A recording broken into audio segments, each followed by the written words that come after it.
اخواتي حبايبي عاملين ايه؟ وحشتوني.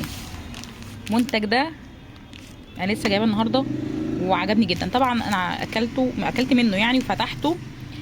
بالنسبه للناس اللي بتحب القهوه والاسبريسو والحاجات اللي زي كده، حاجه تحفه. ويفر وجواه كريمه بطعم الاسبريسو القهوه.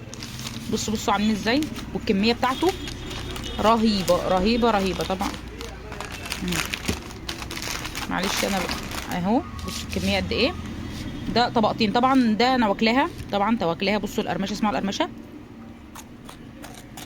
مش عارفه باينالكوا ولا لا، بس بصوا من جوه. الطعم ده اسبريسو تحفه. احنا كده واحد اتنين تلاته اربعه خمسه سته سبعه تمانيه تسعه 10 11 12 13 14 15، حوالي 30 قطعه. اقسم بالله تحفه. البتاع ده عامل 35 جنيه. تحفه.